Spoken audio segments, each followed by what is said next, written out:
Good morning. Welcome to the Celtic Way Morning Briefing Live.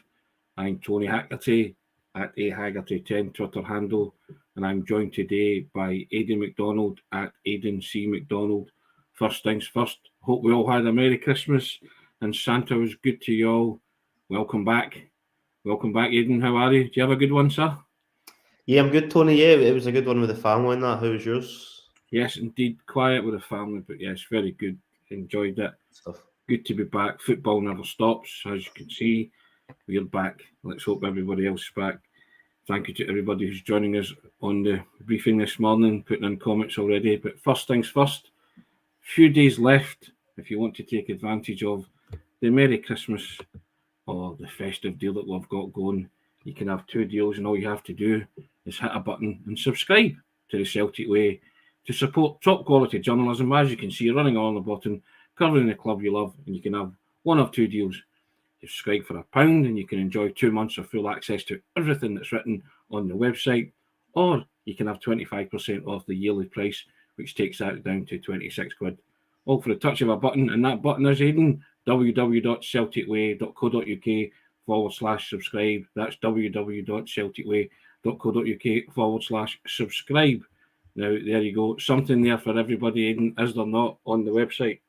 Yeah, it's a great deal, and obviously, as we mentioned, when we do these promotions, you have all sorts of different content and access in terms of tactics, scouting, interviews, big interviews, obviously, that you conduct yourself, Tony, other features columnists such as Kevin McKenna and that, etc. So, yeah, there's plenty there for everyone. Excellent. Now, as you say, Merry Christmas to everybody. I hope you had a good one. Let's do it. Let's get back into it, Aidan. And since we've went away or gone, we got the perfect Christmas present with 3 points against St Johnstone. Not only was it 3 points, Aidan, a great result, but a performance to match.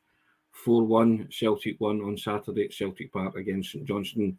Rio Hitati at the double and Kyogo at the double, Aidan. 4 great goals.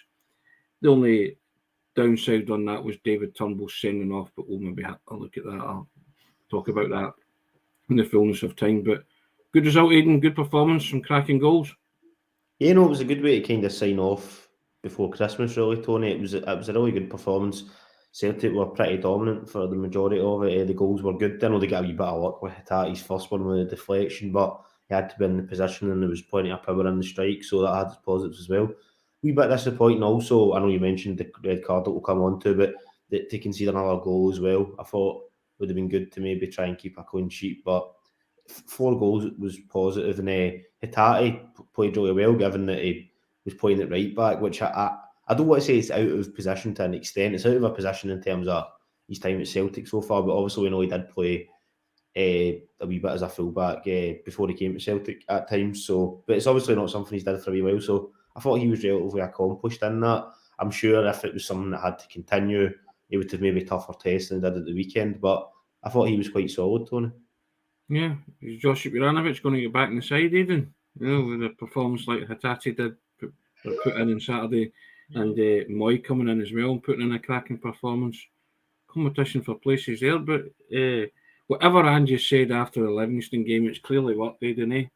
Because even he was talking about those runs that people weren't making. My goodness, they were flooding the box, weren't they? Dying to get on to the end of stuff. Kyogo's 2 goals were an example of that. Even Matt O'Reilly missed a bit of a sitter, didn't he, with the cutback ball, stuff like that. But no, it was a very encouraging performance again. It's kind of Celtic get back in the saddle, really, didn't they? Yeah, they did, and that was quite interesting to see. Obviously, 2 of the goals and a couple of chances coming from quick balls into the box and players making the correct runs, even if the finish wasn't always the best. That is obviously something that Ange was hammering into them since the Livingston game. So it's good to see that put into practice, and we know how an effective tactic that is for Celtic, how kind of effective it's been, I should say, since Ange came in. And to see Kyogo once again getting a couple of goals as a result of that was good. Reports of Kyogo's demise were greatly exaggerated. That's was that 14 for the season, I believe, in all competitions. I think he might be the top goal scorer in the league as well, Tony. So yes, not too bad. But 2 trademark Kyogo type goals. Get the ball out to the wingers, even to get the ball in, and it's banging the money. He'll be there, won't he? Well, he's shown that, and I think I'd mentioned just when we were looking ahead to the St Johnstone game that in terms of Andrew's comments about getting more bodies in the box, more direct crosses, players timing their runs right. That was what Kyogo was all about when he first came to Celtic. I think the example I used was his hat-trick against Dundee right at the start of last season, how kind of 2 out of those 3 goals came from his quick movement and a quick cross in from the wingers / fullback. So, it was positive to see that put in place, and I'm sure that'll be an effective tactic that will lend itself to the team going forward. That was the Kyogo of old, wasn't it? Basically. It was, yeah, definitely. Yeah. But anything else impress you about Saturday? And I liked Aaron Moy coming in, fitted in seamlessly after his World Cup exertions, but I thought he did terrifically well. Yeah, I thought he did quite well. Obviously, he got that sort of assist, I guess, if you want to call it, for Hitachi's first goal. It was a sort of calm pass after the ball kind of broke just on the edge of the box, and he just sort of flicked it across to and to lead to that. So, yeah, he was pretty controlled. Once again, I'm sure there'll be games that he'll be required to do a bit more on, have to, maybe exert himself a bit more. But in terms of that game at the weekend, he was pretty solid. Tony, like you say, coming off his World Cup exertions. Obviously, excuse me, he'd made a couple of appearances off the bench since he came back, but that was his first start since he was in Qatar. So, yeah, he was positive as well. I think our predicted 11s could win like that, Aidan, and scrunched up in the bin along with the rest of the Christmas paper. But yes, indeed. But I thought the 2 wingers were excellent as well for the time that they spent on the park. Dyson and James Forrest, they offered great with it. They offered a lot of energy as well. I thought Celtic were pretty effervescent and they looked re-energised. And he, as I say, clearly had a wee pop at them publicly, but not too much. But privately, maybe said, "Look, that's not acceptable. I'm going to make changes." Brought these guys in, said, "Look, you're brought in to do a job. Let's go at it with a bit of zest, a bit of vigour." And that was certainly what I saw from Celtic on Saturday. Yeah, it was a re-energised performance, Tony, to be honest. They were really, really solid in terms of particularly the forward play, and it just shows you that sort of strength of the squad. I know we always talk about positions that they could add more depth in, and I agree with pretty much the majority of those discussions, but it did show that there is strong parts of the squad as well. The fact that you were able to, people may be surprised to see Abada not playing. The fact that he dropped out, Jota dropped out, you brought in Maida and Forrest, and they both contributed really well. It's a good sort of selection headache for the manager to have in terms of wingers anyway. Yes, now we'll get to Aidan, but we won't dwell on it. VAR, like a couple of, was looking to see a couple of Celtic goals, whether there was any infringements in them, and the run up to them, found nothing wrong with them, and then they asked, the referee having watched David Turnbull's challenge on the goalkeeper, gave him a yellow card, but rescinded it on the advice of VAR. Now, at the time, I thought it was a legitimate attempt to go for the ball, but I've since seen it in replays and stuff, and I can understand why it's a red card now. That kind of dangerous play, really, wasn't it? So, maybe reckless, but I felt sorry for Turnbull. I think he's not that kind of player. I think he did go in with a high boot, and he was trying to play the ball, so I wouldn't say he's a victim of rough justice, but I guess I kind of sided with the manager. I felt sorry for the player, but it is high and it is a bit reckless and it is dangerous, isn't it? Yeah, I think it is a red card. I don't think anybody can dispute that. What was bizarre about the whole thing was the fact that the referee gave him a yellow card first, Yes. that he couldn't see it was a clear red, when probably most people could. Turnbull had made a good contribution before he came on as well. Yeah. Sorry, before he was sent off, I should say. He made some nice passes, some good touches and that. And I think I was saying to my dad during the game that I thought he was putting in a really positive performance, and then that happens. It's a shame, and obviously it looks like he could be missing a couple of games as well, just because of the nature of the challenge. I don't think anybody's thinking that he meant it, and you could see he was going for the ball, but he's caught the guy sort of right in the face with his boots up. So it's it's not a difficult one, I should say. It's kind of a clear red, just the way it goes sometimes. I think when you see it from a certain angle, it looks malicious, doesn't it? But it's not. I think he just got his angles all wrong in terms of where he thought the ball would be, and he's gone in high, and it looks just misjudged it. He's thinking, totally. And as I say, at the time, I thought it was harsh, and I wrote that because I'd only seen it once in real time. But I have since seen it from a couple of angles and lots of different social media camera angles, and I'm going to say okay, but I still think that. I think it's. I feel sorry for the player. He's not that kind of player, and he's not wanting to do the goalkeeper. He's wanting to win the ball or try and get the ball, and he's just made a hash of it, really, hasn't he? And and he's suffering from it because he was coming onto a game and maybe going to get that game time that had eluded him for a wee while. So I feel, and Tam Mack comes in and says Turnbull was laughing on his way off the park. Yeah, I think he was just, it was one of those, he was just kind of like, oh, well, what can I do? You know, it's having had the yellow card but got rescinded and then given the red. So, but I think it's a 2-game ban, isn't it, for dangerous play?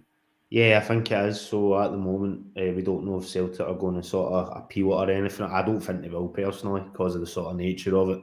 But I think it will be the Hibs game and the Rangers game we'll miss out on. So Yes. that is a blow to him because even he might not have started those games, but would be a good option to come off the bench. It's one of those ones. It is a bit frustrating, and I'm sure the manager will be frustrated. We know it wasn't quite the same intent as like flying right into the back of somebody trying to do them an injury, but it's sort of get the same result in terms of how much game time he's going to miss. But just hopefully need to hope the squad's strong enough to deal with it. Speaking of studs up, I'll flick this comment up, Aidan. In Beach Boys, doesn't matter if you're the nicest guy in the world, and why do you feel sorry for him? He's let this team down for the next 2 games, was stupid. He nearly took the boy's head off. Don't think the Celtic manager saw it that way, but do you agree with Beach Boys on that? Has he gone in a bit studs up there, do you think? A bit studs up. I think, to be fair, as a red card, I'm not going to dispute that, but I don't. He's saying let his team down. I don't think he's deliberately went to try and injure the goalkeeper. That's what I was saying. If he went right into the back of somebody and it was sort of clear intent, you could see from miles away that he was trying to run and just go right in. Then I would probably agree with that point of view. Yeah. The Beach Boys has had there, but I don't think I can quite. You're not on board with that. with that specific point. It's frustrating not to have Turnbull for the next 2 games because we know he can come on. He's brilliant from a dead ball scenario. He can hit the ball really well. So it is frustrating to not have him, but it's just one of those ones. But I don't think I would quite say he's deliberately. No, not deliberately let the team down. But I know that's not what Beach Boys is saying. But I don't think I can quite agree with that point of view that he's got there. You're in the minority here, Beach Boys, but like everything else, you're entitled to that opinion. That's fair enough. We disagree wholeheartedly with it. Get your comments coming in, guys. We'll try and read as many of them out as possible, as much as we can. But Celtic go on to play Hibs tomorrow night, 8 o'clock kickoff, Easter Road, Aidan. Hibs, but we'll preview that in full tomorrow. But another tricky one, let's put it that way. Yeah, it won't be an easy game. Obviously, Hibs are coming off a 4-0 win against Livingston. I think that's sort of been heralded as their best performance so far. So they'll be trying to keep that momentum going. Celtic did score 6, obviously, the last time I'm saying, but it was a different game then, and away from home it's always going to be a wee bit tougher. But it's an important match that they need to get a result in, Tony. No doubt about that. Indeed, to keep that momentum going and hopefully establish their 9-point lead before they go to Ibrox on January the 2nd, which is looming large. Now, Aidan, like everything else, the January window is looming as well, but it looks like Celtic have concluded another piece of business. To what we're reading, a Japanese media outlet, Spondici, are claiming that Tomoki Iwata is signing a loan deal until the end of the season with an option of an £800,000 transfer or $1 million, as they put it, for a player who's the J-League Player of the Year. He's 25 and he's a defender stroke midfielder, but he can play a number of positions. And this is why Anne signed him for Yokohama Marinos, and I'll read out why he signed him. He said, Tomoki has been a player I've been watching for some time. I saw a player who was excellent in many positions. That's why I signed him. He can play at the bottom of the midfield as an anchor or as a central defender. He's very comfortable as a right back or a right midfielder too. What I like about him is the strength and aggression that he will bring to the team. We want to add a bit of steel to the Marinos, and Tomoki will be a big part of that. I'm excited about what he can bring to the team. Now substitute the words Celtic into that, Aidan, and two words that strike you there, or 3 words if you join them all together: strength and aggression. I think the Celtic supporters all like that, won't they? And a bit of steel, which they've been calling out for a while, but sounds like he's ticking a box that Ange thinks is missing from the Celtic team, possibly. Yeah, it must be. And the fact that somebody's previously signed, he obviously has even more sort of in-depth knowledge in terms of not just bringing somebody from the Japanese market, but an actual player that he'd worked with before and brought in. Yes. So that's even more of a sort of insight to him that the manager also rates him very highly. The fact that he's just been the J League MVP as well, it Yeah. just shows that he's very much coming off probably the best season of his life, or one of the best seasons of his life anyway. So yeah, it looks really positive in the wee sort of clips I've seen of him since Celtic have first been linked to. Looks like he could be a really good player to develop the team. And it's another exciting signing, Tony, based off the two they've already brought in ahead of the January window. Kobe Yeah. Ash and Johnson. This is another one that's really exciting looking. Patrick McLaughlin saying that was from 2 or 3 years ago when Ange made that statement. Yeah, I know. That's what I said. That's when he signed him. He said these things, and he's clearly brought that because, as you say, he's the J League's Player of the Year. So he's clearly gone on to bigger and better things, and has established himself and become the player that Ange thought he would be. I think under Kevin Muscat they've won the title, so it's easy to see why Ange is going back in from then, isn't it? Yeah, and I think having players that have actually won league titles as well, having that coming into your squad is massive.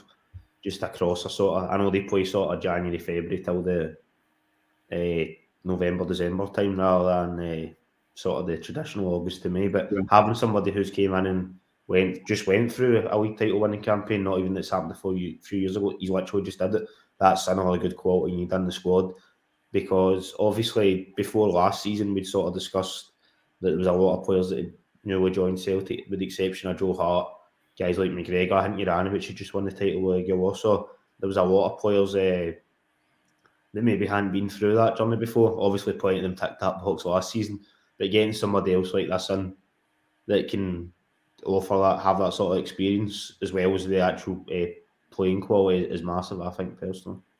Yeah, I mean, and as you say, if Ange has that insider knowledge of him, then it's clear that he wants to work with him again and wants to be reunited with him again, because he clearly knows the person that he is and clearly sees something in Iwata that he can bring to Celtic. He always says, he talks about players being good people, but he also talks about them fitting into a system. So he's clearly got his mind on Iwata fitting into a system that he plays. Exactly, and he's managed to fit Iwata into a system before that he had to develop, so Yeah. he obviously thinks he'll be able to just slot him right in, or slot him right into the squad anyway. So with that's another positive, isn't it, really?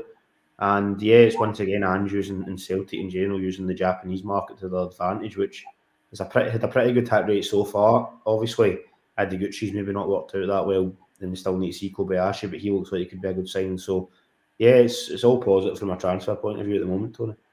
Indeed. Now, with players coming in, do we see players going out, Aidan? Do we? There's lots of couple of comments coming in about Abelgard and Ideguchi and James McCarthy, players like that. Do you feel that they will be offloaded? So probably until the recent news in which Andrew said that James McCarthy was injured, and I think he'd mentioned it was a hamstring problem, Yeah. which obviously can be quite serious.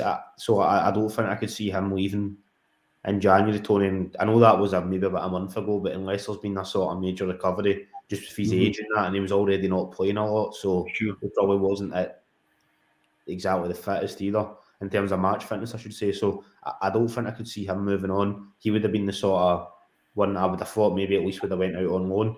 In terms of Abelgard, I know it's maybe so far not worked out, but he is on loan till the end of the season, so I think he'll probably still be here till May, even if he's not going to feature that much.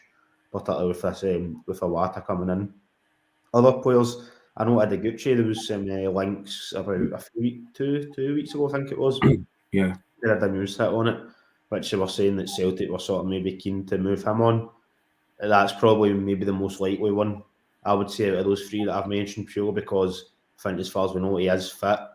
So that's be somebody that players, the clubs would be able to sort of bring in and put them straight on the team if they were wanting. But I think in terms of McCarthy and Abelgard, I don't think I can see them moving on just because of their sort of personal situations. McCarthy, as far as we know, is injured, and Abelgard, the fact you've got the loan deal till the end of the season, I think he'll probably just see that out, even if he's not going to be playing that much. And do you see any more coming in? The striker coming in, do you think we'll bring in a third striker, or you see Giacomakis leaving, things like that? I don't. I've kind of been mulling over the Yakimakis thing. I know we've discussed it to death pretty much at this point. I don't think he's going to leave in January, personally. I think he'll still be here. And I'm going to be even more positive and say that I think Celtic will still bring in another striker. Whether or not it's going to be Cho, South Korean international, who looked like a really good prospect. I know those sort of links have maybe dried up a wee bit, but whether or not it's going to be him or somebody else, I think Celtic are going to do it.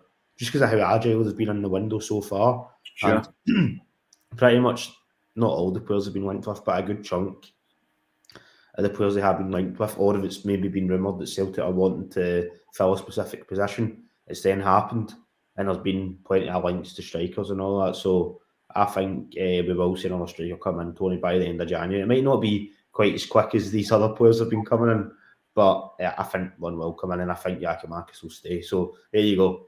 Good positivity. Definitive there from young Aidan there. You heard it here first, guys. If it's anything like my predicted lineups predictions, then we'll not be signing anyone else. But and speaking of predicted lineups, Aidan, without giving too much away, we're going to have to predict an 11 for the Hibernian game. And are you like me, a yellow jersey man? There wasn't too much wrong on Saturday. It ain't broke. Does that need fixed, or would you rotate again because of the nature of the task? And it's Hibernian. It's possibly a step up in class from St Johnstone, who actually played okay in spells on Saturday. So I don't think there'll be a lot of rotation, but I think one of the wingers will maybe get changed.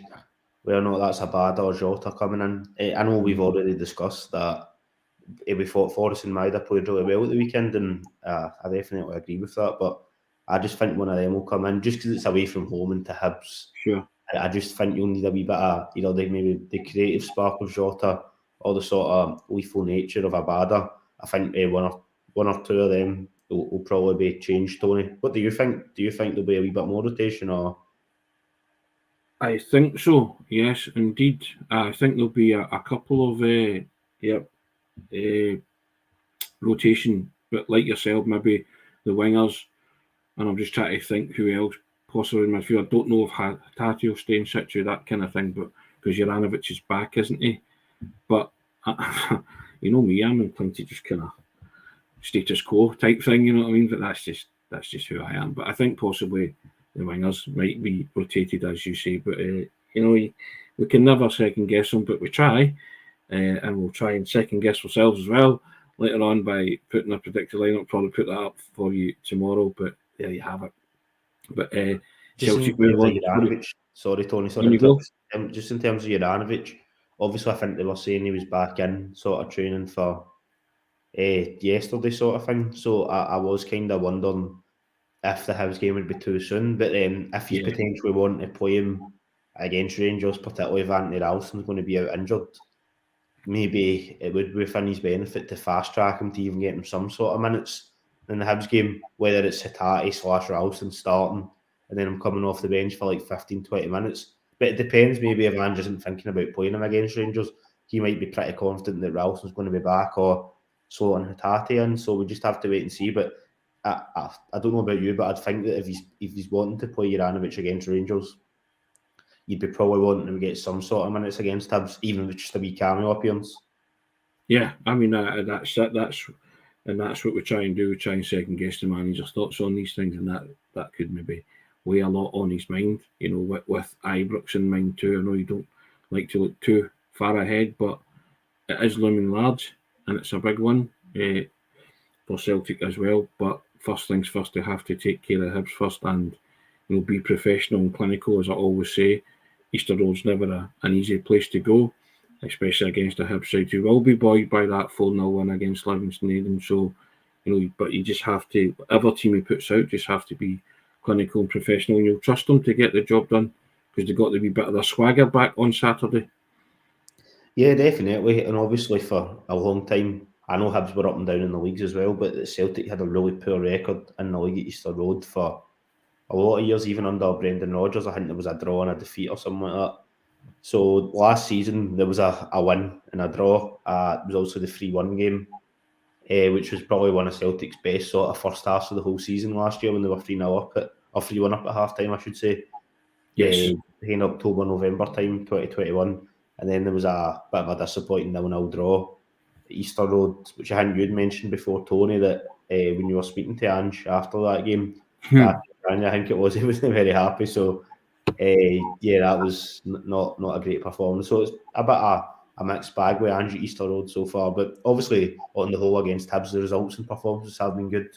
We take in the League Cup final last year as well. So fingers crossed it'll be similar to the 6-1 game tomorrow, Tony.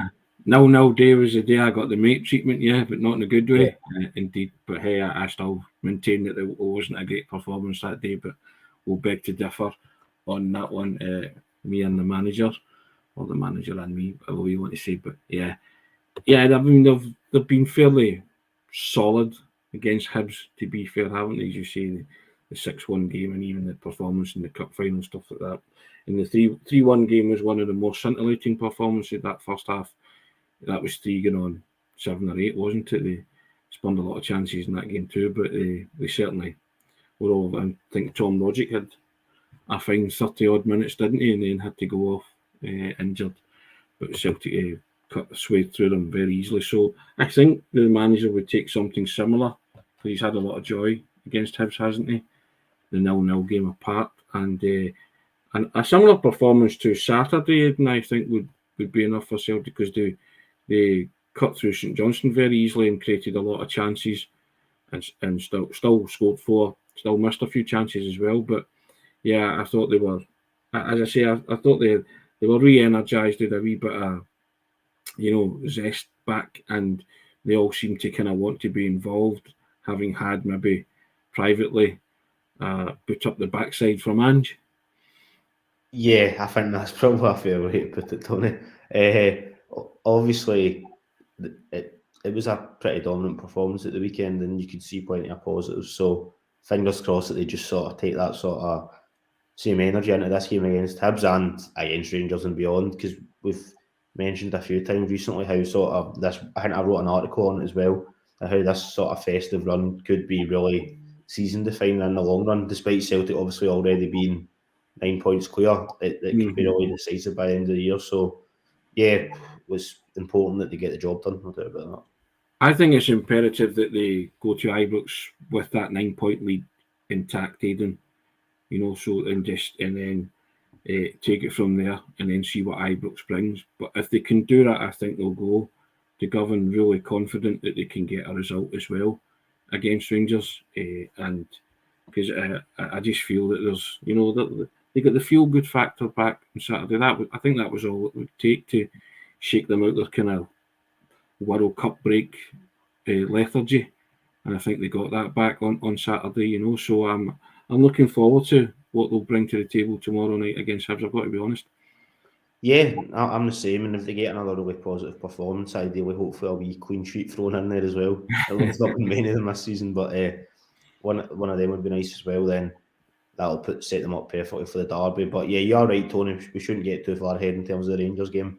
Just I'd imagine it is in the players' minds to an extent, but Sean's always about the clean sheets, isn't he? I think it's just an important factor to have, and Sean he's quite big on it. Just purely because if you're keeping the ball at the back of the net and then if you score 1, that's enough to win the game basically. So that's always kind of been my very basic analogy there and logic for keeping clean sheets are important, Tony. But I agree with you to the extent that the goals it conceded against Livingston and St Johnstone were sloppy and poor in the extreme, weren't they? Yeah, they were pretty poor. I mean, we've obviously covered the Livy one in detail, but the one at the weekend, I mean, I know Joe Hart gets 2 decent enough saves. If you are obviously the criticism would be that the guy gets in behind, the guy Stevie May, I should say, gets in behind in the first place to sort of have those attempts.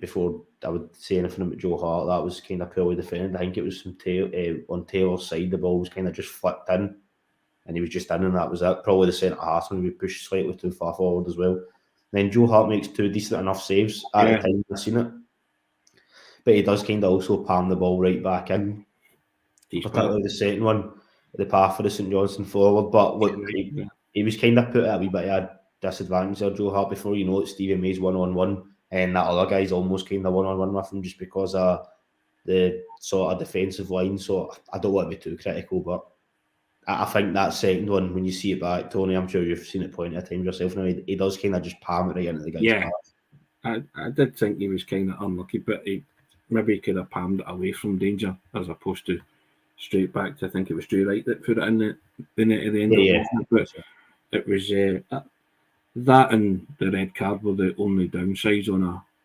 basically a pretty dominant performance from Celtic. They'll accept the same tomorrow night, Aidan. All roads lead to the capital as Hibs take on Celtic at Easter Road. We'll be back tomorrow to preview it in full. Predicted lineups, score lines, we'll give you that tomorrow. But yes, Aidan, that was first day back. It's always after a break, you're always kind of, all right, let's go. But good to be back talking about Celtic. Hope everybody's still in the festive mood. Some of us are back working, sadly, but whatever you're up to today, enjoy it. Have a terrific Tuesday. Me and Aidan will chip away at the coal face, Aidan. Isn't that right? Of course, Tony. Or something like that, he says, laughing. But yes, have a good day, guys. Aidan, thanks for your contribution. Guys, thanks for your comments. Really appreciate it. And just obviously direct you to the bottom of the screen. A few days left now. Limited time. Time's running out, but you can grab a deal. The Merry Christmas deal, the festive deal. You know what I'm going to say. Subscribe to the Celtic Way, supporting top quality journalism. We've got 2 deals for you. 2 deals currently running. You can pay £1 and enjoy 2 months of full access to everything that's written in the website.